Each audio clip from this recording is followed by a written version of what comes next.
Hi, welcome to Sugar Free.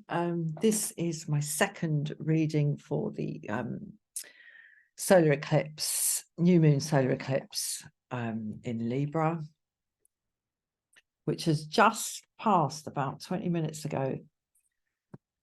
So now that we've tipped the other side of that event, I want to have a look at the energies. So this is the major arcana of the ancient Italian tarot. This is the minor arcana of the Rider-Waite split into its suits. So I'm going to pull 3 from the major arcana. And I was shuffling and I was chanting, actually. I chanted the Buddhist prayer of compassion, Om Mani Padme Hum Hri, for about 10 minutes as that eclipse was happening. Because in Tibetan Buddhism, I'm a Tibetan Buddhist, they say that any karmas undertaken, well, all karmas undertaken during an eclipse are magnified 1,000 times. So if I chanted for 6 minutes, that would be 6,000 minutes. Anybody put in the how long that would be, how many hours that would be? Oh dear. Anyway. Right, so I'm going to pull 3 major arcana, and I'm going to clarify with 1 from each suit of the minor arcana. Up till now, up until the last reading I did, I haven't been taking reversals in this minor arcana section. I'll just move these up a bit because they're a bit off camera, aren't they? But I think I'm going to start doing it because it enriches the reading. So there we go. Right. The High Priestess, the Hermit, and the Wheel of Fortune in the reverse. Oh, it's like it's actually stopped. It stopped and it started turning around the other way, like that bit in Titanic when they have to reverse, throw the engines into reverse after they've already hit the bloody iceberg. Oops. Flipping heck, maybe that's what I'm seeing here. I mean, we're coming in with the High Priestess. It's just the knowing, you know, the part of it, the subtle part of us that responds in a kind of subconscious, subcutaneous, kind of para-ego sort of way. We just like react to like energy, where we react to sort of, energetic weather, whether we acknowledge that or not. It's basically the actions of other people, mixed with the random. That's what we react to all the time. And this is this deep, deep, subtle, like presence in this situation.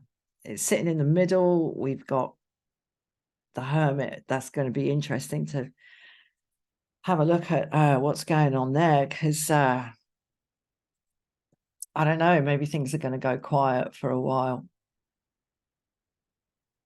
But the big picture, and I stand by that so far, dear viewer, dear listener, that the wheel has actually started turning the other way. And that's why it's on its head. Now, very, very often when the Wheel of Fortune comes out in reverse, I don't pay it any mind because it's a wheel.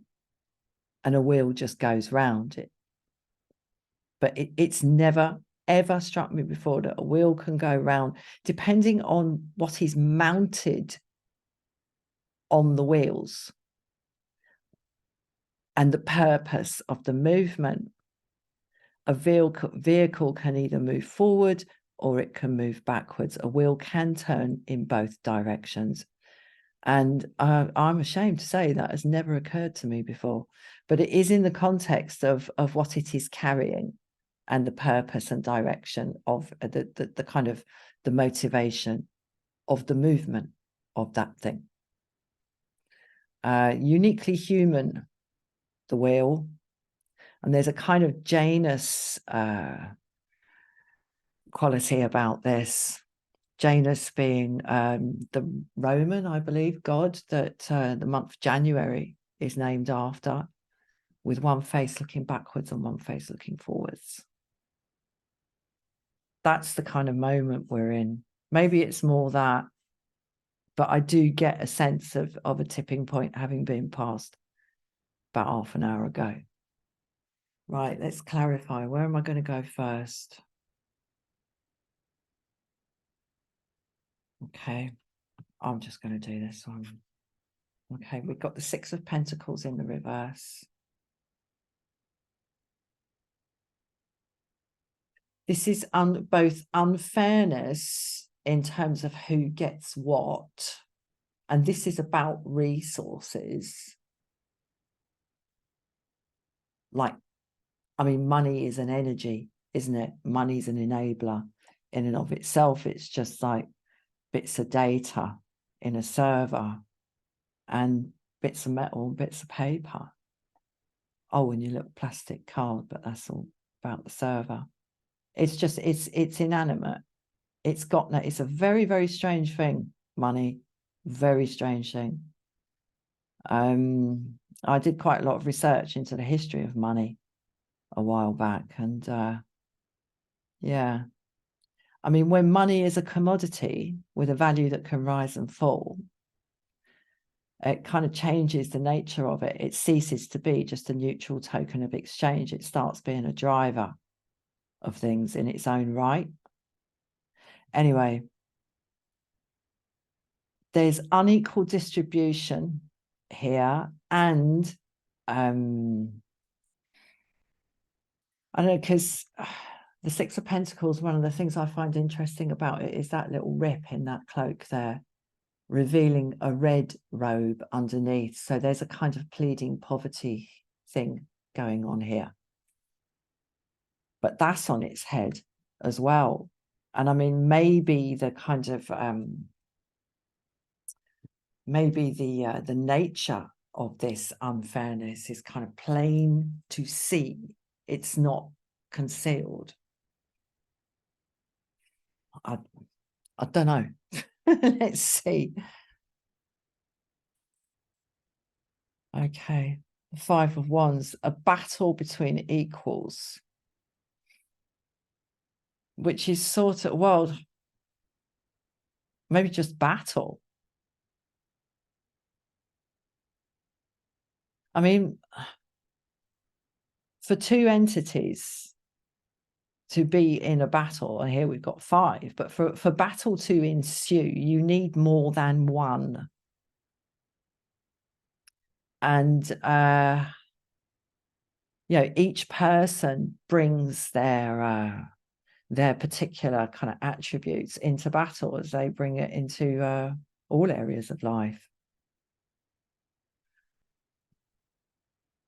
But there's, you know, there's definitely conflict here, and I mean, it's the unwinnable conflict, and that's why this is followed by the Six of Wands, which is the victory card.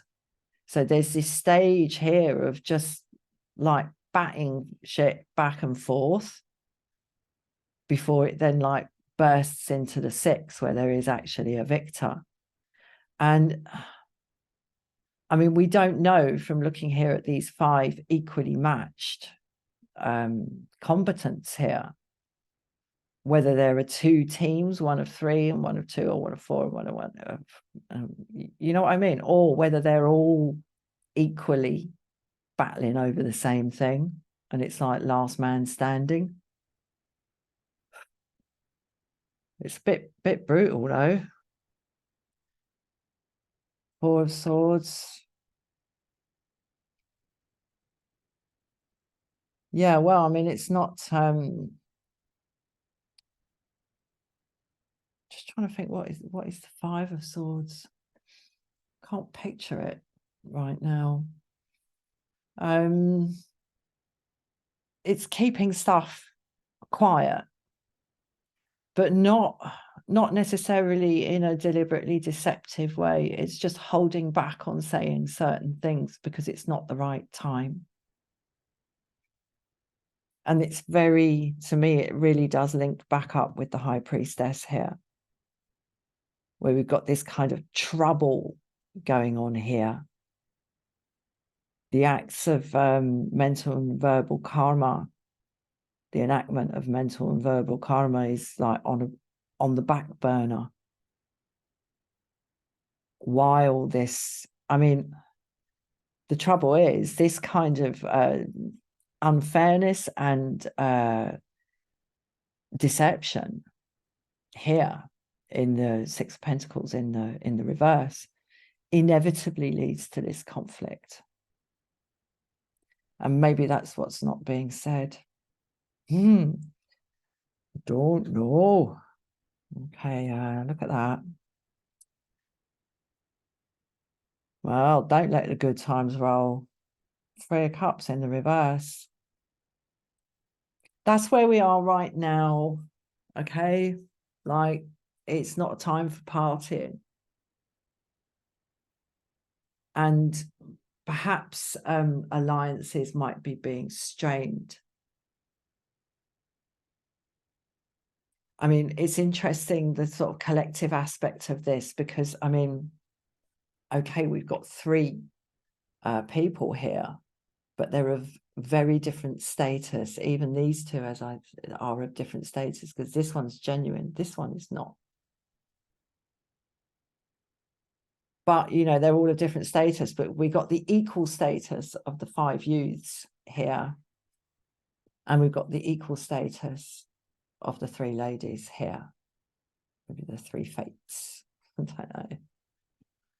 The three sisters. They're all equal as well. And so amongst equals, there is conflict and division, basically. That's where we are now. But overseeing it all is the High Priestess. And somehow it seems to me like this was absolutely inevitable at some point. Absolutely inevitable, given this Six of Pentacles in reverse, unequal distribution of means and power to kind of basically exchange one's energy for food and shelter. That's what we all do, isn't it? Like when we work, or we raise new workers. Okay, that's what we do. But when it's unequal like this, conflict is inevitable and division is inevitable. But I think that, you know, the mitigating factors here are the High Priestess and the Four of Swords. Good Four of Swords, I guess. Maybe it's not time. Wheel of Fortune in the reverse. Right, let's pull on the Hermit. Oh no, he's in reverse to me because I'm on the other side of the camera. Right, we've got the Eight of Pentacles in the reverse. Stopping working on something, stepping away from productivities, retreat.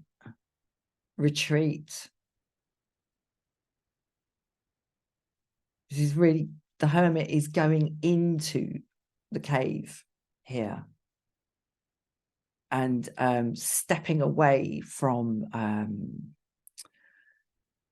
kind of worldly productivity, because he's just there, look, knocking them out. Stepping away from that. Downing tools. That's what I'm getting off of that. All right. Downing tools and going to the cave. Eight of Wands in the reverse. Well, that links me straight back to the Four of Swords.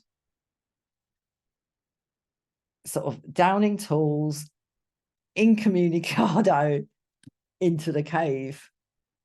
Oof. Three of Swords in the reverse. Oh my God, there's a sort of ecstasy about this. This is like retreating into one's own soul. here. And when we truly do that, we only do that, right, because of this. We only retreat into a cave to like have a word with ourselves and kind of just stop dealing in the world, like cut off, stop communicating with the Eight of Wands there, stop kind of this sort of swift action. No, we only do that because of this, when this happens. But this is here in the reverse. So let's see, which you know, suggests to me not just the absence of pain, but the opposite of pain. There is a kind of ecstasy about this. I mean, if you've got any sort of spiritual practice or whatever, sometimes it's really good to like just shut yourself away and dedicate the entirety of your attention. You know, even if you're practicing daily, sometimes you can like give it a boost type thing. And there is something ecstatic about this. And certainly, I mean, I use spiritual practice to deal with this. Definitely. I chant Om Mani Padme Hum to deal with this. But it's here in the reverse. So I don't know. Maybe there's some sort of like turning point here, as is so often the case in this middle column. Four of Cups in reverse.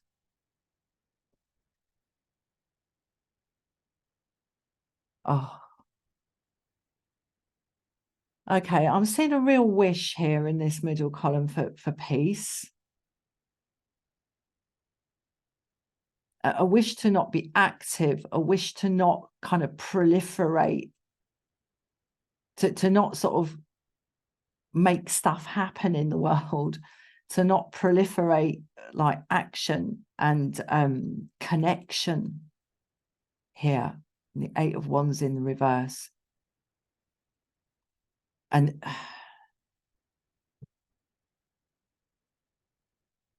underneath all of this is grief, just grief. And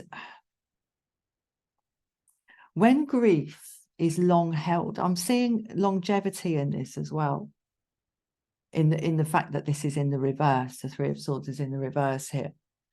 It suggests to me it's not fresh, it's not new. This is old grief.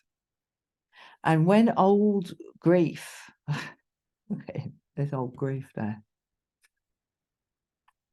Oh dear. I mean, look, he's not a happy bunny, is he?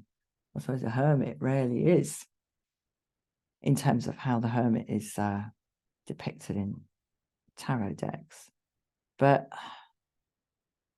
when grief is long held and becomes sort of part of the fabric of a person and becomes a sort of reason for a person, becomes a sort of a defining working characteristic of a person in their own eyes,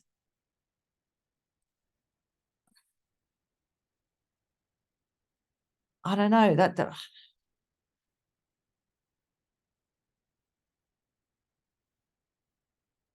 but then if that's the case, if that's what this is about, and that's the reason for this kind of insular here in the Hermit, this like turning in on something, turning in on itself.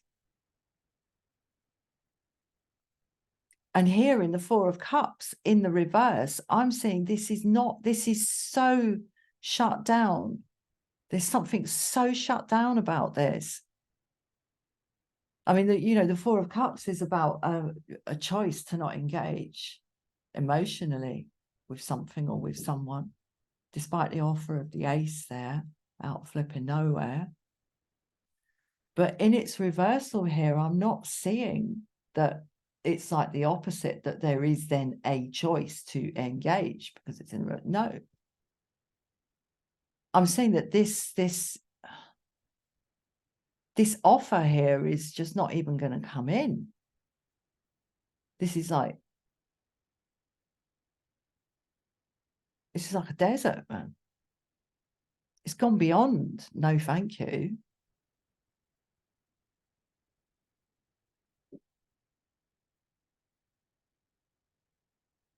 It's gone way beyond that. Yeah, this is cut off. Cut off. Cut off. Cut off. Cut off. That's what's like under the belly of this. Let's pull on the world in reverse. Sorry. Wheel of Fortune in the reverse. Easy mistake to make. Now we've got the Seven of Pentacles in the reverse.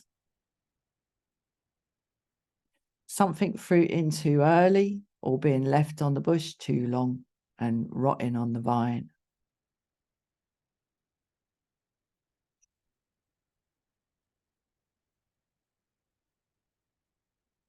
Two of Wands. Well, two roads before you.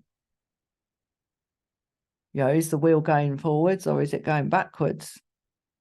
Is the fruit unripe or overripe? The timing's off. The timing's not good. But it throws up two possibilities. One of them is more certain than the other, all right? Because that one's bolted to the wall.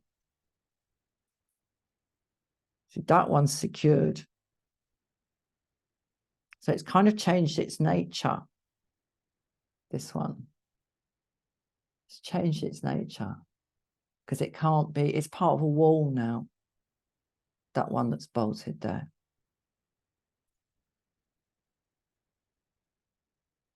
And there's, I'm afraid to say, what I'm seeing here is in the way that he's looking at the globe. I mean, the whole world is actually around him, but he's looking at the finger and not at the moon. And thinking that he's got like two things the same, but they're not the same anymore. They can't be used in the same way. They've changed their nature. They're two different natures now.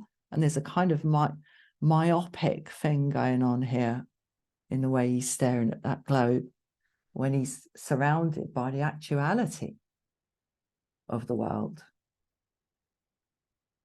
But he wants to sort of keep it small. However, sort of the wanderlust like stirs in him. Nonetheless, there are two possibilities here. But the timing's off. How interesting, the Nine of Swords in the reverse. Let's pull from the cups. Oh, man. You know, Ace of Cups.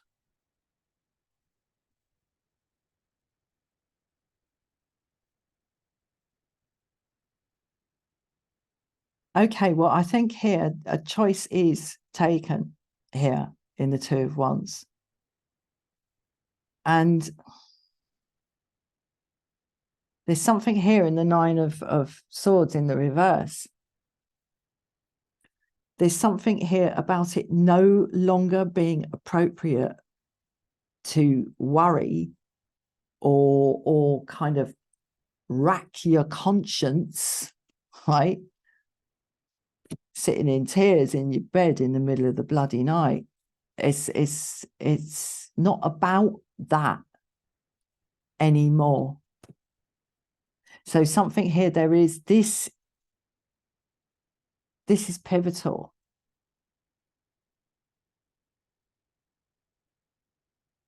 And it releases something, or in part of the nature of the choice taken here in the Two of Wands is about the release of, again, long held. I'm seeing certainly in the Nine of Swords and the Three of Swords in the reverse here. Both of them in the reverse. I'm seeing long held, painful mental phenomena. And there's a sort of a repositioning almost of it. Maybe really consigning something to the past here. That's what it is. The possibility exists here to consign something that has been troublesome to the mind and to the heart and to connections between people here, troublesome to that Three of Cups in the reverse. You know, to the point where, as I said here in the Four of Cups in the reverse, it's like this offer and this refusal and this narrative, blah, blah, blah, blah. This energy ain't in there. Like I said, it's a desert here. But look, it's the oasis. Okay, it's the oasis. This is possible. All right. What an incredible column.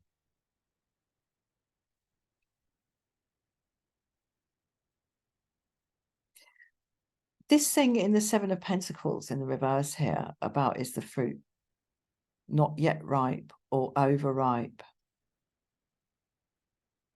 One way one could be faced with that conundrum when surveying one's bush, one's vine, right, is if it was a crop that we'd never grown before, it was some new sort of phenomenon, some sort of new phenomenon that we're not in a position to judge, because I'm getting uncertainty of the Wheel of Fortune in the reverse. I'm getting uncertainty of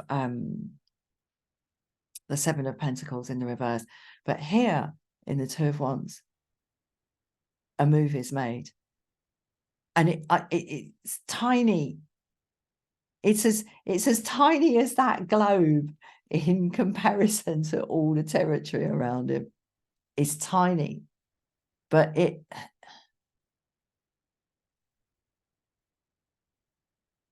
okay. I mean, the Three of Swords is like in your face, just like pain. Like, I wanted it, I didn't get it. Whatever it is. Or I wanted to be treated well and I wasn't treated well and it hurt. But there's a releasing here of self-blame. And I mean, it's a very interesting thing. And I'm sorry, you can't see my face, but I'm like, oh, really? Really? Is it? And I think it is. Ace of Cups in the upright. And self-blame is a really, really interesting thing, because when it's habitual and a kind of familiar mental and emotional and endocrine sort of phenomenon about this, that, or the other, when self-blame is like a kind of standard part of our mental and emotional repertoire, it can become as such because it's a habit. There's something sort of reassuring about it. There's these like old tropes, I think they call them, in their postmodern universities. Tropes, these like narratives that are, as I say, they're well worn, they're familiar. But what I see here in the Nine of Swords in the reverse is the release of that. And those swords, yeah, just coming clanging down and falling off the wall. They just fall off the wall. And what that opens up is just spectacular in terms of this. Like here we've got division in the three, because you can read this horizontally as well. Create narratives horizontally. Oh, I could do it diagonally too, could I? I could. Dun, dun, dun. That'd be longer readings. So yeah, we got this division here and this like just shut down here, and then boom, out of there comes the Ace of Cups, and it's all hinging upon this tiny little step. But this step depends on having the courage to eschew and like quietly abandon certain well-worn mental and emotional and perceptual tropes that have come to have a kind of a blocking energy in how things unfold. And that takes courage, because you know, if you stop always going back to the same thing, if you stop doing that, next time something happens that would normally like send you, for want of a better word, in inverted commas, back to that familiar thing, when something happens that would normally have that reaction and you like run for that refuge, if you don't run for that refuge, what are you going to do? You've got to either face it in some other way, or you've got to find another refuge. But this speaks to me of the element of this change that involves, as I say, like courageous, fresh thinking that isn't just mea culpa, mea culpa, mea culpa, mea maxima culpa. Because that is a kind of safe place to be. There's an absolutism in that could, if put to one side in the step taken here, shift this entire experience from division to shutdown to the bubbling up of the source. How wonderful. Right, I'm going to leave that there. Thank you so much for watching. I'll see you again soon. Bye-bye.